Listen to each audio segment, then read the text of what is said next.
What's good, y'all? It's your boy Ross back at it again with another video. So we're going to check out the awesome Edge versus Seth Rollins trilogy back in 2021. We're going back down memory lane. This is right around the time Edge, had came back to WWE, and he was kind of getting back into the swing of things with old and new opponents, and him having this interaction with Seth Rollins. This was a really fun and entertaining feud. Love their back and forth.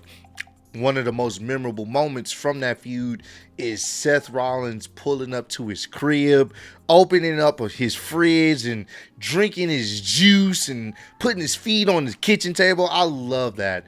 This was when Seth Rollins was really in his bag as a heel. And to be honest with you, you kind of got to show appreciation to Seth, considering all the great feuds he's been in. For the most part, have been really entertaining, especially with individuals that were either coming back to WWE and those being the highlight feud for that person, either coming back to WWE after a long hiatus and they gave that individual a solid feud. This is Seth Rollins knocks it out the park. One of my favorite feuds with Edge on his, when he came back to WWE, and definitely one of my favorite feuds when Cody came back to WWE. And, he knows how to play a really good heel character for sure. So we're going to go back down memory lane. This should be a good one. Appreciate all the love and support. And Bobby Lashley was one that fans waited a long time to get, but their rivalry and matches weren't anything memorable. Edge and AJ, plain and simple, didn't live up to the hype because firstly, no one wanted to boo heel Edge. Secondly, it felt like DLC just to build up the Judgment Day, and Edge's whole presentation shift in retrospect was all for naught. But in 2021, when he met Seth Rollins, the dream rivalry came to life, and we got a perfect trilogy. There's times where that grew up in the 2000s, Edge used to ruin everything for you. If you were a kid that grew up in the 2010s, Seth Rollins did that. The guy then's Kryptonite, the guy now's Kryptonite. Three-man group. Two-time Money in the Bank holder, two-time Money in the Bank holder. The first Money in the Bank cash-in, arguably the peak of the entire concept. Come 2021, both guys want to be Universal Champion, and our story evolves from there. When Edge retired 10 years before this because of neck problems, his opportunity to mix it up with the next generation was taken away, and with how abrupt an ending it was and how he retired out of thin air, it really looked like this was going to be a case where a return was not possible. On the April 11, 2011 episode of Raw, he came out and told us that he'd been losing feeling in his arms and that doctors told him he had no other choice. And to think about that, to think that something that you love to do, we all know Edge loves professional wrestling. Hell, he's still doing it in AEW. Something that you love to do. And basically the doctor saying, look, you got to stop. You're losing feeling in your arms. You got to think about long term. Family, life outside of wrestling. And, he still had plenty of mileage in the tank. So to think for something that you really love and care about, you kind of got to let it go. You're forced to let it go. That's a tough thing to deal with. It's a very tough thing to do something day in, day out for the majority of your life, your dream job, and then it has to be taken away for unforeseen things. So, him being back, him being able to come back was just such a surreal moment. And once again, being able to be in the ring with Seth Rollins and they make magic together, it was fantastic, bro. But to hang up the boots and leave it all behind. WWE at this time really started to lose their top guys, mainly due to part-time schedules and retirements. Attempts were made at filling the gap with quick pushes, but things didn't materialize until the midway point of the decade.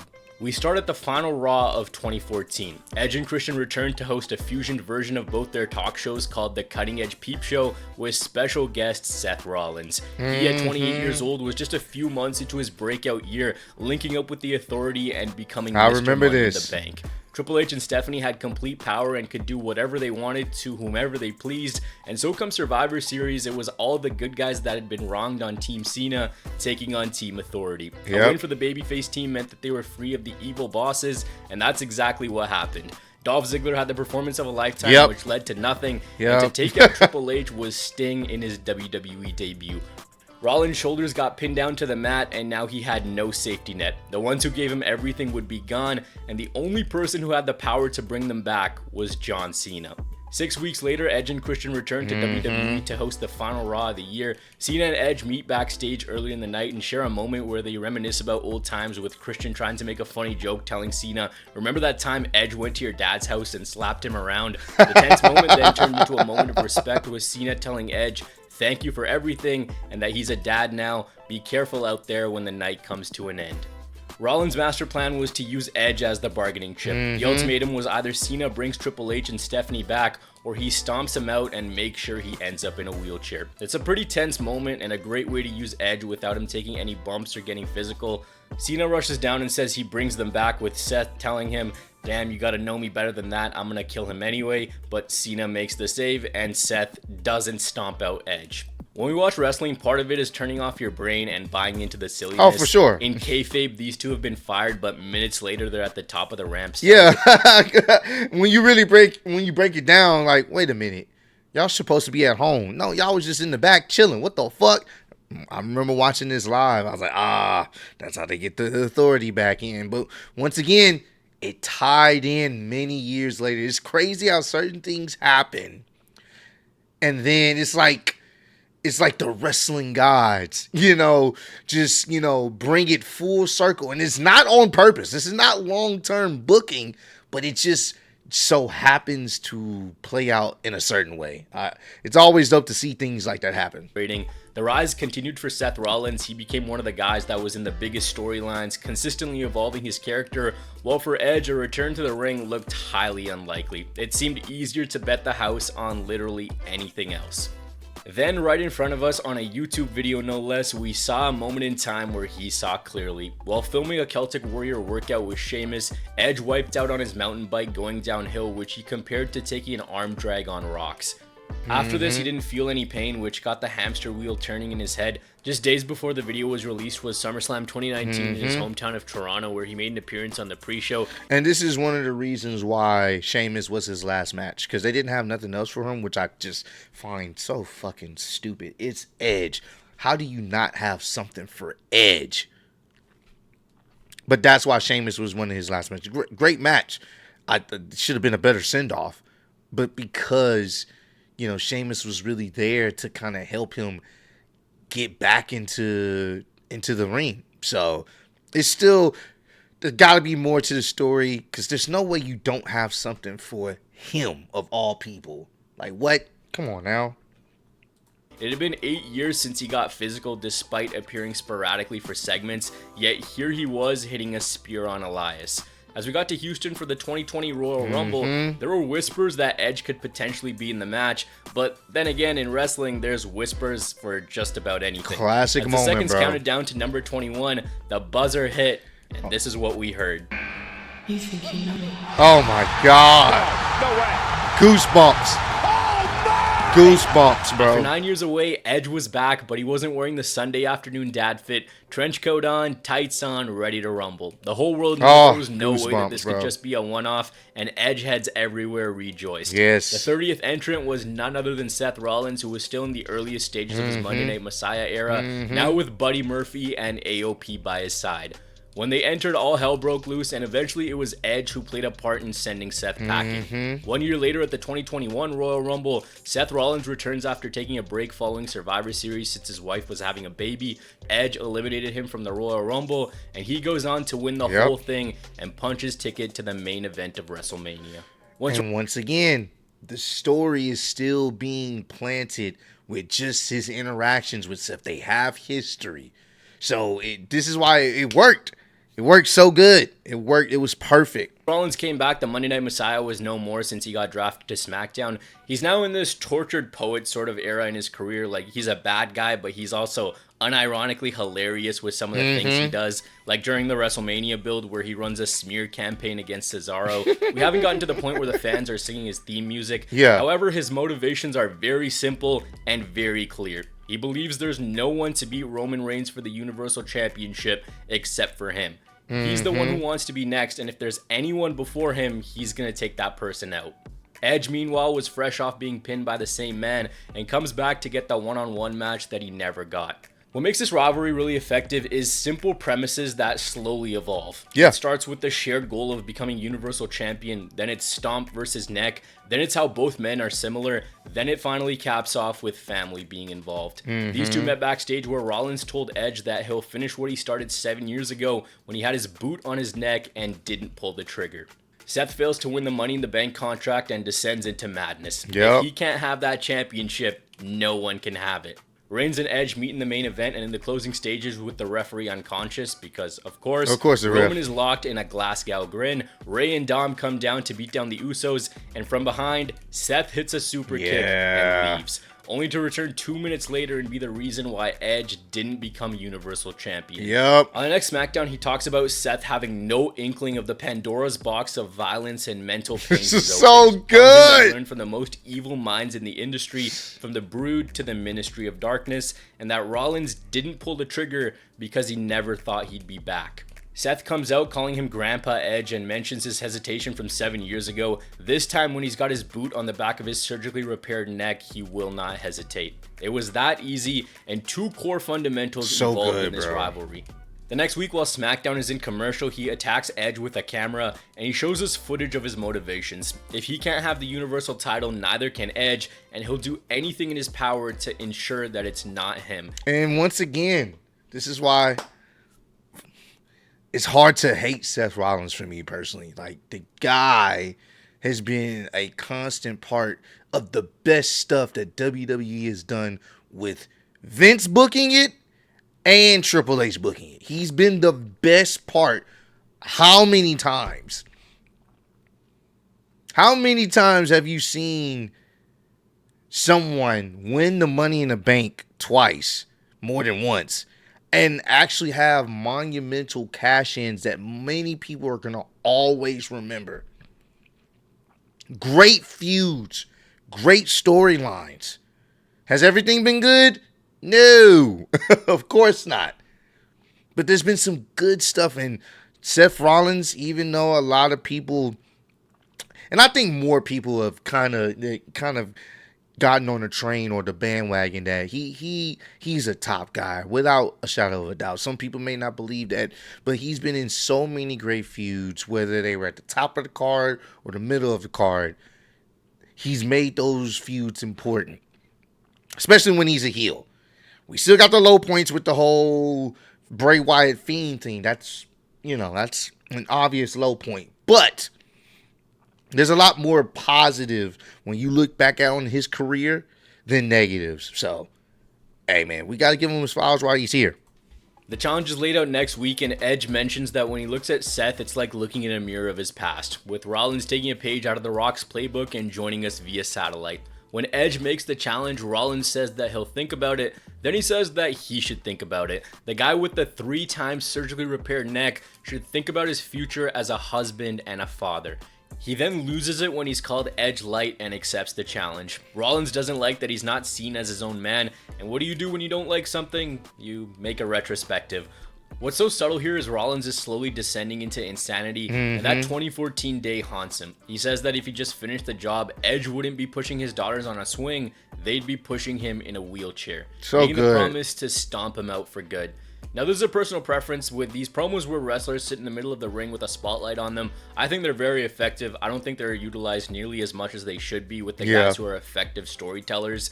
Edge the night before SummerSlam really puts over the curb stomp. If that stomp hits, it's curtains for not only this run, but potentially his entire career. The neck is talked about a lot, and the way they talk about it, it's like it's a rotisserie. And I like that. I like the fact that they're putting over the stomp as this deadly move, which more storylines should be that way. More situations where the move is so devastating, kind of like what they do with Bronson Reed and his tsunami finisher. Putting over something that a wrestler uses as something deadly, and once it's hit, there's no coming back from it. I can appreciate that. Kickin all ripped apart, just jammed in the back, barely being held up with duct tape and twist ties and rubber bands. He's retired because he said one more bad hit, one more move gone wrong, and it's over. Since Seth is really good at mind games, Edge doesn't do the stupid guy thing of waiting until something goes wrong. He goes into his dark place right away because he subconsciously knows that the guy attacking his family has a couple screws loose and missing, saying that he will burn Seth down, giving him a brood bath later in the night. Here's what my ruthless aggression coated brain always wonders how they didn't do. We have all the ingredients here for a generational tag match before the two one-on-one matches that SummerSlam was built around. Rollins and Reigns, eternal rivals, both bad guys right now. Edge and Cena, eternal rivals. Yeah, that would have been crazy too. Right now, and facing off against essentially the new age versions of them. All four guys are on SmackDown, and how they didn't do this boggles my mind because at this point, Roman still wrestled on weekly TV here and there. Cena was quite literally... Oh, man. We had it good on SmackDown, y'all. Oh, we had it good on SmackDown. Roman was there weekly, bro. We had it so good on SmackDown. Take me back. Wrestling dark matches after SmackDown, even after he finished this run up. I say this because I feel like there was a great way to bring two stories together. There was a very simple way to piece together motivations for this. Why Edge was even here was possible because of John Cena. He saved him 7 years ago, and now Seth is trying to end that. All four guys are what they are today because of the come up with the other man. The old guys' motivations can be as simple as teaching the new guys that they're the last of a dying breed, that Seth and Roman are at a make or break point. It didn't even need to have a definitive winner. There's always shenanigans ways to get out of these things. There's also a built-in rivalry between every single wrestler in the match one way or another. Pick one man and they have a history with the other three either way, but I digress. SummerSlam this year for WWE is not a podium show at all, but the one universal opinion coming out of it was that Seth and Edge had the best match of the night. Both entrances feel big time, particularly Edge's with the Brood theme, rising up through the flames, glasses on, really proving that he's not to be taken lightly, and that he's coming into this That shit was so tough, bro. The story of the match is very simple, and Pat McAfee says it to start. For Rollins, hit a stomp. For Edge, avoid the stomp. Early, Seth dribbles his opponent's head into the ring post and then the steel steps, setting up for his finisher. Pacing-wise, this one builds up real nicely. Such a good attempt match. Is countered into a glam slam, followed by Rollins going for a stomp, only to eat a spear through the ropes. Rollins catches the spear into a pedigree, which always works nicely against guys who have that as a finisher. And I swear to God, this guy just hits a Phoenix Splash just cause. Yeah. Success rate of this has to be, what, 10, 15% all time? That goes right into a spear. Edge catches the stomp into an educator, then just starts dunking Seth on the canvas, locks in the Bulldog choke, and Rollins taps out. The first meeting between these two was great, but the best was yet to come. Yep. Edge declared this chapter over and done, saying that it's now time for him to win the Universal Championship, with Seth saying that the loss taught him something. He has to be more like the rated R superstar. Yep. He does this at Cesaro's expense. He's not talking about a live celebration or marrying the boss or stealing someone's girlfriend. He just beats down Cesaro with Edge's own moves. Then we get chapter 2 from the world's most famous arena. Yet again, they have an awesome match, good, but this one is all about the ending. Rollins hits a glam slam. It looks awkward the first time around. Second time around, it looks great. The mind games in this match continue with Edge hitting a This was a good match and too. Throwing caution to the wind. They do a callback to Vegas where Rollins gets basketballed, but this time he makes it to the rope. Edge tries to end it with a spear that gets caught into a neck breaker, and well, that move couldn't be named any better. Rollins kicks out of a sit-out powerbomb and then hits a buckle bomb and has a chance to end it, but the stomp gets countered into a spear for the nearest of near falls. This is an awesome TV match that has fantastic Really good replay TV value. match, bro. When they get tangled up in the ropes with the referee Jessica Carr. I mean, this was basically a pay-per-view PLE level match to continue a feud. Once again, we were cooking on SmackDown, y'all. We had it good, and we didn't even know it. Oddly enough, referees all three of their matches because Edge was a huge fan, and since he was very particular about his referees and Charles Robinson wasn't at SummerSlam, gave her a chance. Rollins goes low, then just spams super kicks like no tomorrow. And Edge does such a good job at just being dazed. He just has the most out of bed, just where the hell am I look on his face. It's just completely blank. But he doesn't stay down, leading to Rollins screaming at him to ask, "Why won't you die?" Rollins then stomps out Edge, and the look on Rollins' face is just, did I just commit murder on live television? He wants to win so bad, but the finish of the match is him just realizing that he hit the spot. He actually just pulled off the unthinkable. He hit a stomp, and he really does a good job at just looking at Edge like he's an actual dead corpse. He so shamefully good. crawls to the cover and then just shuffles back like he actually ended someone's life. Like he can't comprehend what he just did. Our series is now knotted up at once. Edge lays there motionless. He doesn't even move a muscle from the time the stomp is delivered to when the EMTs come out. We use the term sell like death a lot as wrestling fans. He actually sells this like death. Really good, Here's what I really like about how effective they made this. It takes one. This in reality has been building for years, and it's the only time Rollins stomps out Edge. Never in a promo segment, never backstage, never in a sneak attack. You're telling the story of his neck being fragile. This is why less is more. Less is more. This is why this works so well, because like he said, it's just they built it up as if he hits this move, it's over. And that's really what you want to do for your finisher. It should be one and done. We normally don't see that much. You usually got to hit it 2 or 3 times. Hell, we see it all the time with Cody. He usually, depending on the opponent, but he usually has to hit the trifecta, the crossroads, the 3-peat crossroads on someone like a strong opponent for them to actually be knocked out, or sometimes even 4 or 5. So who knows? Just depends on the opponent and how they book it. But the fact that this feud was just built off of one stomp and you're done, and they did it, and even Seth showed the fact that, oh shit, I actually did this. Oh shit, he was like, oh, I can't believe I did this. That's what makes this just the little nuances that make things in feuds like this so memorable. Why would he get back to roll into position for another stomp or roll out once he loses? None of that. One stomp, and the first one holds its effectiveness. I remember thinking that Rollins, after what happened, was going to go 2017 Strowman on him. Instead, while Edge is getting loaded into the ambulance, Seth is completely distraught. When he's interviewed, he's like, I don't know, just mumbling to himself. I don't know. I don't know. I don't know. Maybe I don't feel anything. He's just confused. He's got no idea what he just did. He feels like he actually committed a crime. Yeah. The next week, he rocks up looking like Tin Man, and he's had enough time where he's not crazy anymore. He's kind of processed everything. He tells the fans that stomping out Edge was like stepping on a cockroach, hearing the crunch of a lifeless body underneath your foot. He shows us footage, and then he says that his own employer said that what he did was unconscionable, putting the blame on the fans and Edge for pushing him to that place. He says that he has to finish Edge one way or another. Here fell once again the WWE draft, where both of them were moved to Raw. In fact, Raw basically got all of SmackDown's roster. They got Rollins, Edge, Belair, Owens, Lynch, and SmackDown got Hit Row in return, even though they were not in the first place. Anyways, Rollins says that Edge needs to answer him. Taking his career away isn't good enough. He wants the world to know that he's better and not the light version of him. He's the man responsible for ending his career. He tells him, I'll find you where you sleep, and I will beat those words out of you in front of your wife and in front of your children. So good. The next week with Edge back, we see that Seth has taken a trip to the Copeland residence. Wrestlers only care about headlocks and not actual locks, so this is so good, bro. Rollins enters and is hunting for Edge's wife, Beth Phoenix. Now, in real time, it felt like one way or another we were going to get some sort of Seth-Beth interaction with how personal this one was, either down in NXT where she was a commentator or now. Surprisingly, that didn't happen.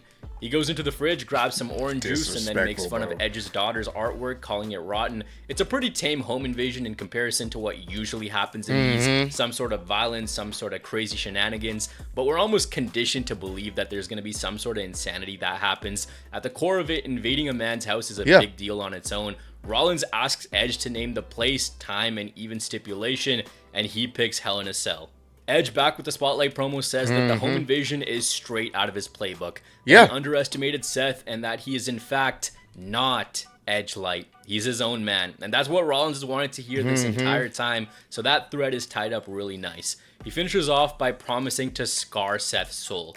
Rollins answers later in the night saying that he's been calloused by it, scarred by it. He is what he is today because of Hell in a Cell, which is true. 2019 and the mess there led to him turning, and this iteration of the character. Hell in a Cell the past couple years has really gone through it. A concept that was once reserved for personal hatred, violence, and pure barbarity was given out like it was nothing. It used to be the calling card to contain 2 bitter rivals, and now, even though we still got some awesome matches, it wasn't this thing that was used once in a while and when it was needed.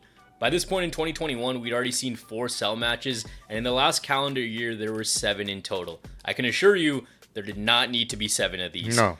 The magic behind those 4 words lost their impact, and any seasoned fan will be quick to tell you that. This was the type of rivalry that these matches were reserved for, though. I'll also add, if we want to trace a revival point for when Hell in a Cell started to get its mojo back and get used sparingly again, and for the right reasons, it was here. Yeah, right Edge here. coming in had only been inside Hell in a Cell once. That was all the way back in 2008 against Undertaker, while Rollins was entering his 4th cell match and the first one since this disaster. This is a different story. This is a fantastic Hell in a Cell match. This These was two open good. up Crown Jewel and go to war. This was Early so on, good. the crowd is into it before anything even happens. Yep, They're chanting, so "This is good. awesome."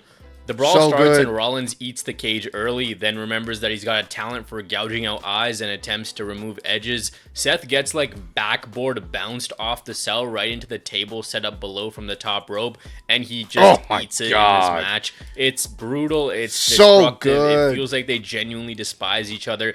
It feels like their limits are actually tested. And just think about this, man. Just really think about Seth being involved in, after being involved in that horrendous Hell in a Cell with The Fiend, Seth being involved in this Hell in a Cell with Edge, and then the Hell in a Cell with Cody. Both of them were fantastic. Both of them they both had like personal issues that made sense to get to that point. Both of them were fantastic. After having a disastrous one with The Fiend. Craziness.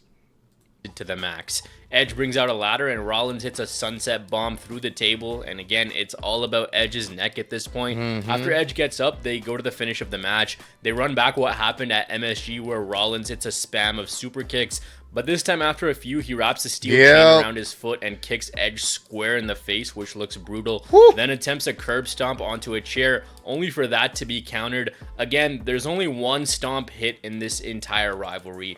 Edge has talked a lot about how you don't mess with his family, and that brings him into a dark place. He finishes the story off by going into Rollins' playbook, spamming the kicks.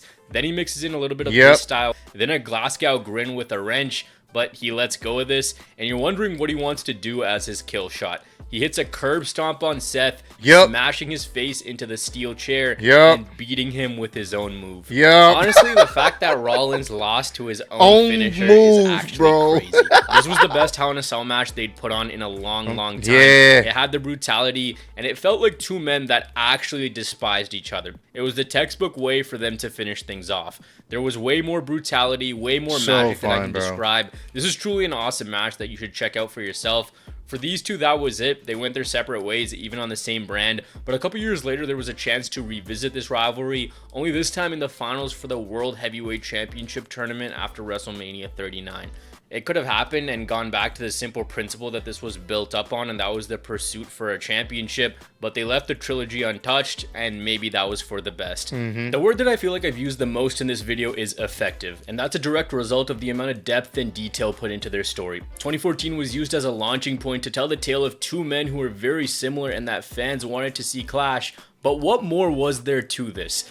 I think if they just stayed with the dream match angle, this would have ended up in the graveyard of rivalries that took the easy way out and failed to evolve. But this wasn't just that. This wasn't their entire selling point. It told different stories. The program was fleshed out really well with a lot of underlying motivations and mind games, from wanting to be your own person to the story of redemption to failing to end things years ago to championship glory, and incorporating finishers and injuries really well. We've seen in WWE when these dream rivalries simply either don't deliver in ring, or the premise for why they're going at it in the first place is overexhausted and maybe doesn't even have any legs to begin with in the first place. In a year filled with box-like structures, fumbled pushes, and some weird TV, we got ourselves a WrestleMania-worthy rivalry from the summer to the fall that hit all the right notes. Didn't overstay its welcome and delivered the feud of the year for WWE in 2021. That was, man, I'm telling you, bro.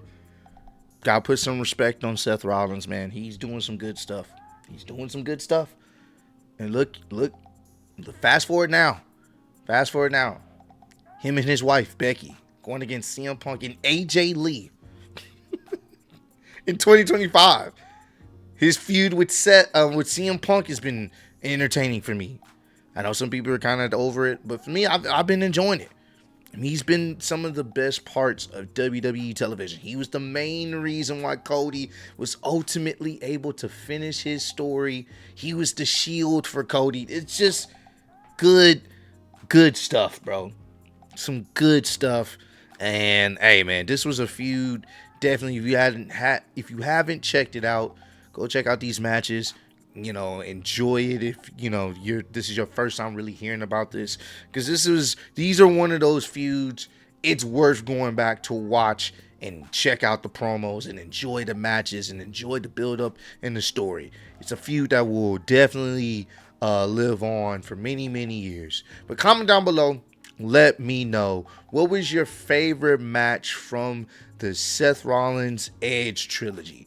Me personally, that Hell in a Cell was so fun, bro.